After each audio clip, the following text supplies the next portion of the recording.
بسم اللہ الرحمن الرحیم۔ شب برات کے نوافل رکعت، نیت اور پڑھنے کا مکمل طریقہ۔ شعبان کی 15ویں شب برات کہلاتی ہے، یعنی وہ رات جس میں مخلوق کو گناہوں سے بری کر دیا جاتا ہے۔ تقریباً 10 صحابہ کرام سے اس رات کے متعلق احادیث منقول ہیں۔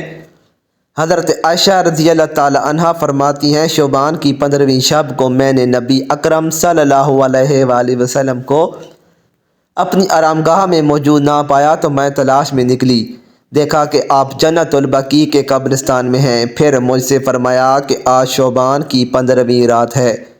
اس رات میں اللہ تعالیٰ آسمان دنیا پر نزول فرماتا ہے اور قبیلہ بنی کلب کی بکریوں کے بالوں کے تعداد سے بھی زیادہ گناہگاروں کی بخشش فرماتا ہے۔ دوسری حدیث میں ہے، اس رات اس سال پیدا ہونے والے ہر بچے کا نام لکھ دیا جاتا ہے۔ اس رات میں اس سال مرنے والے ہر آدمی کا نام لکھ دیا جاتا ہے۔ اس رات میں تمہارے اعمال اٹھائے جاتے ہیں اور تمہارا رزق اتارا جاتا ہے۔ اسی طرح ایک روایت میں ہے کہ اس رات میں تمام مخلوق کی مغفرت کر دی جاتی ہے سوائے 7 اشخاص کے۔ وہ یہ ہیں: مشرک، والدین کا نافرمان، کینہ پرور، شرابی، قاتل، شلوار کو ٹخنوں سے نیچے لٹکانے والا اور چغل خور۔ ان 7 افراد کی اس عظیم رات میں بھی مغفرت نہیں ہوتی جب تک یہ اپنے جرائم سے توبہ نہ کر لیں۔ حضرت علی رضی اللہ تعالیٰ عنہ سے ایک روایت میں منقول ہے کہ اس رات میں عبادت کیا کرو اور دن میں روزہ رکھا کرو۔ اس رات سورج غروب ہوتی ہے، اللہ تعالیٰ اپنے بندوں کی طرف متوجہ ہوتے ہیں اور اعلان ہوتا ہے، کون ہے جو گناہوں کی بخشش کروائے، کون ہے جو رزق میں وسعت طلب کرے، کون مصیبت زدہ ہے جو مصیبت سے چھٹکارا حاصل کرنا چاہتا ہو۔ ان احادیث کریمہ اور صحابہ کرام اور بزرگان دین کے عمل سے ثابت ہوتا ہے کہ اس رات میں 3 کام کرنے کے ہیں۔ قبرستان جا کر مردوں کے لیے ایصال ثواب اور مغفرت کی دعا کی جائے، لیکن یاد رہے کہ نبی کریم صلی اللہ علیہ وآلہ وسلم سے ساری حیات مبارکہ میں صرف ایک مرتبہ شب برات میں جنت البقیع جانا ثابت ہے۔ اس لیے اگر کوئی شخص زندگی میں ایک مرتبہ بھی اتباع سنت کی نیت سے چلا جائے تو اجر و ثواب کا باعث ہے، لیکن پھول، پتیاں، چادر چڑھائے اور چراغاں کا اہتمام کرنا اور ہر سال جانے کو لازم سمجھنا، اس کو شب برات کے ارکان میں داخل کرنا، یہ ٹھیک نہیں ہے۔ جو چیز نبی کریم صلی اللہ علیہ وآلہ وسلم سے جس درجے میں ثابت ہے اس کو اسی درجے میں رکھنا چاہیے، اس کا نام اتباع اور دین ہے۔ اس رات میں نوافل، تلاوت ذکر و اذکار کا اہتمام کرنا۔ اس بارے میں یہ واضح رہے کہ نفل ایک ایسی عبادت ہے جس میں تنہائی مطلوب ہے، یہ خلوت کی عبادت ہے، اس کے ذریعے انسان اللہ کا قرب حاصل کرتا ہے، لہذا نوافل وغیرہ تنہائی میں اپنے گھر میں ادا کر کے اس موقع کو غنیمت جانیں۔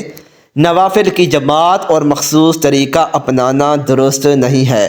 یہ فضیلت والی راتیں شور و شغب اور میلے اجتماع منعقد کرنے کی راتیں نہیں ہیں، بلکہ گوشہ تنہائی میں بیٹھ کر اللہ سے تعلقات استوار کرنے کے قیمتی لمحات ہیں، ان کو ضائع ہونے سے بچائیں۔ دن میں روزہ رکھنا بھی مستحب ہے۔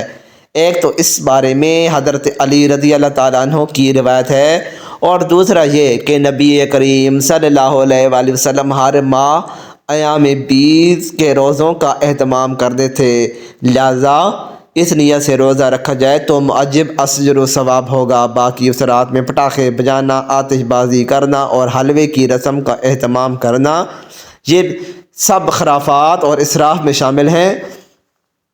شیطان ان فضولیات میں انسان کو مشغول کر کے اللہ کی مغفرت اور عبادت سے محروم کر دینا چاہتا ہے، اور یہی شیطان کا اصل مقصد ہے۔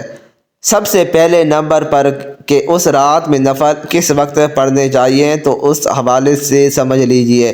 اس رات کی فضیلت میں جو احادیث ہیں ان میں رسول اللہ صلی اللہ علیہ وآلہ وسلم نے ارشاد فرمایا کہ نصف شعبان کی رات جیسے ہی سورج غروب ہوتا ہے، یعنی 15 شعبان کا سورج جیسے ہی غروب ہوتا ہے اور 15ویں شعبان کی شب شروع ہوتی ہے تو اللہ رب العالمین غروب آفتاب سے ہی آسمانی دنیا پر اپنی رحمتیں نازل فرماتا ہے، اور یہ اللہ کی طرف سے ندا آتی ہے کہ ہے کوئی مغفرت مانگنے والا، کوئی رزق مانگنے والا، کوئی مصیبتوں سے نجات مانگنے والا اور کوئی عافیت طلب کرنے والا، تو یہ سلسلہ طلوع فجر تک رہتا ہے۔ تو اس رات کی خصوصیت یہ ہے کہ اللہ رب العالمین غروب آفتاب سے لے کر طلوع فجر تک اپنی رحمت آسمان دنیا پر نازل فرماتا ہے۔ تو اس رات میں جب چاہیں آپ نفل پڑھ سکتے ہیں، مغرب کے بعد پڑھنا چاہیں، عشاء کے بعد، یا اسی طرح رات میں کسی بھی حصے میں پڑھ سکتے ہیں۔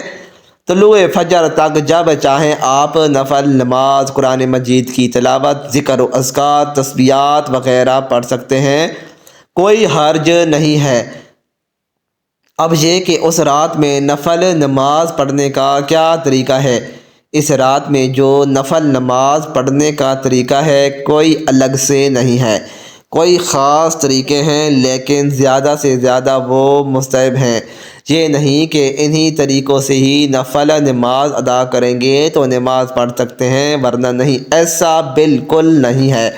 جس طرح باقی دنوں میں نفل نماز ادا کیے جاتے ہیں، جس طرح باقی نمازوں میں ظہر کی نماز کے بعد جو 2 رکعت پڑھے جاتے ہیں نفل، اسی طرح مغرب میں، عشاء میں یہ جو نفل نماز ہم باقی دنوں میں پڑھتے ہیں، اسی طریقے سے ہم نفل نماز شب برات کی رات ادا کر سکتے ہیں۔ مقصد صرف اس رات میں قیام کرنا ہے، کیونکہ حدیث میں ہے، حضرت علی المرتضیٰ رضی اللہ تعالیٰ عنہ بیان فرماتے ہیں کہ رسول اکرم صلی اللہ علیہ وآلہ وسلم نے ارشاد فرمایا، نصف شعبان کی رات قیام کرو اور اس دن کا روزہ رکھو۔ مقصد یہاں پر صرف اللہ کی بارگاہ میں قیام کرنا ہے۔ اب چاہے نفل نماز ادا کریں، جس طریقے سے ادا کریں، آپ 2 رکعت کر کے پڑھ سکتے ہیں، 4 رکعت کر کے پڑھ سکتے ہیں۔ اب اس کے بعد یہ کہ ان میں کیا پڑھا جائے، جس طرح باقی نفل نمازوں میں ہم جو قرات کرتے ہیں یا تلاوت کرتے ہیں یا جو طریقہ ہے پڑھنے کا، یعنی سب سے پہلے ثنا پڑھیں گے، اس کے بعد اعوذ باللہ، بسم اللہ، پھر سورہ فاتحہ، پھر کوئی سورت ملائیں گے، رکوع اور سجود کی 1 رکعت مکمل ہوگی۔ دوسری رکعت میں پھر اسی طریقے سے بسم اللہ پڑھیں گے، سورہ فاتحہ، پھر کوئی سورت ملائیں گے۔ اس طرح رکوع، سجود، قاعدہ میں بیٹھ کر تشہد، درود اور دعا پڑھ کر اپنی 2 رکعت نفل مکمل کریں گے۔ تو اس طریقے سے جس طرح باقی دنوں میں نفل نماز ادا کی جاتی ہے، بالکل اسی طریقے سے اس رات بھی ہم عبادت کر سکتے ہیں، نفل نماز ادا کر سکتے ہیں۔ نفل نماز نیت کرنے کا طریقہ کیا ہے؟ تو اس حوالے سے سمجھ لیجیے کہ نفل نماز ہو یا کوئی بھی نماز ہو، کوئی بھی عمل ہے، نیت دل کا پختہ ارادہ ہے، زبان سے نیت کرنا یہ ضروری اور لازم نہیں ہے۔ ٹھیک ہے، اگر زبان سے بھی کرنا چاہیں تو اس طریقے سے ان کلمات کے ساتھ آپ ادا کر سکتے ہیں، نیت کہ میں نیت کرتا ہوں 2 رکعت نماز نفل واسطے اللہ تبارک تعالیٰ کے، منہ میرا کعبہ شریف کی طرح، یا پھر اس طریقے سے آپ جتنی بھی رکعتیں ادا کرنا چاہتے ہیں، یعنی 10 رکعت ہوں یا 20 رکعت ہوں، نفل ادا کرنا چاہتے ہیں، جتنی رکعت بھی ادا کرنا چاہتے ہیں تو ان کی اکٹھی بھی نیت باندھ سکتے ہیں۔ یعنی اس طرح اگر 20 رکعت پڑھ رہے ہیں تو اس طرح نیت کر سکتے ہیں، میں نیت کرتا ہوں 20 رکعت نماز نفل واسطے اللہ تبارک تعالیٰ کے، منہ پر کعبہ شریف کی طرف، یہ نیت ہے، اور نیت دل کا پختہ ارادہ ہے، یہی نیت دل میں کرنا چاہیں کر سکتے ہیں۔ اگر زبان سے ادا کرنا چاہیں تو اس طریقے سے نیت کر سکتے ہیں۔ اور باقی پڑھنے کا طریقہ میں نے عرض کر دیا، لیکن اس رات میں صلاۃ و تسبیح کا اہتمام ضرور کیجیے، کیونکہ اس کی بہت زیادہ فضیلت آئی ہے۔ اور صلاۃ و تسبیح پڑھنے کا طریقہ کیا ہے؟ صلاۃ و تسبیح 4 رکعت نماز ہوتی ہے۔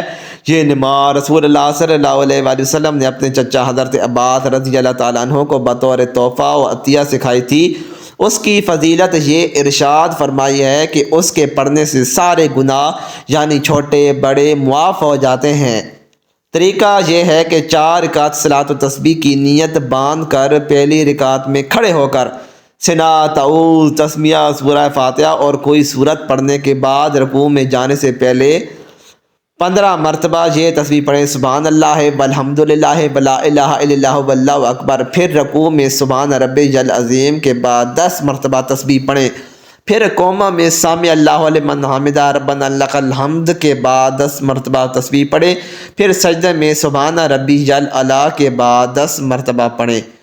پھر پہلے سجدے سے اٹھ کر جلسہ میں 10 مرتبہ، پھر دوسرے سجدے میں سبحان ربی الاعلیٰ کے بعد 10 مرتبہ تسبیح پڑھیں۔ پھر دوسرے سجدے سے اٹھتے ہوئے اللہ اکبر کہہ کر بیٹھ جائیں اور 10 مرتبہ تسبیح پڑھیں۔ پھر بغیر اللہ اکبر کہے دوسری رکعت کے لیے کھڑے ہو جائیں۔ پھر اسی طرح دوسری، تیسری اور چوتھی رکعت مکمل کریں۔ دوسری اور چوتھی رکعت کے قاعدہ میں پہلے 10 مرتبہ تسبیح پڑھیں اور پھر اتحیات پڑھیں۔ اسی ترتیب سے چاروں رکعت میں تسبیح پڑھیں۔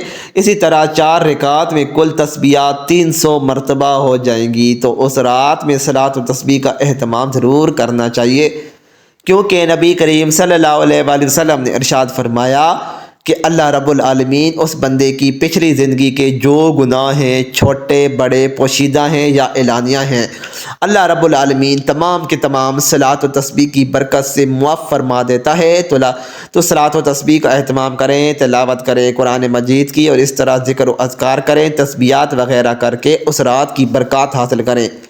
اس میں کوئی خاص وقت نہیں ہے کہ اس وقت میں یہ کرنا چاہیے، فلاں وقت میں یہ کرنا چاہیے۔ اس چیز میں نہیں الجھیں۔ جب آپ چاہیں نفل نماز ادا کرنا چاہیں نفل پڑھ سکتے ہیں، جب چاہیں آپ قرآن مجید کی تلاوت کر سکتے ہیں، جب چاہیں آپ ذکر و اذکار کر سکتے ہیں، تسبیحات وغیرہ کر کے اس رات میں، اور دیگر جو عبادات ہیں وہ آپ کر سکتے ہیں۔ اللہ سے دعا ہے کہ اللہ رب العالمین اس رات کی جو برکات اور رحمتیں ہیں وہ ہمیں عطا فرمائے، آمین۔ اللہ پاک ہمیں دین کی سمجھ نصیب فرمائے اور ہمارا خاتمہ ایمان پر فرمائے، آمین۔ مزید اچھی ویڈیوز کے لیے چینل کو سبسکرائب کریں، ویڈیو کو لائک اور شیئر کرنا نہ بھولیں، شکریہ۔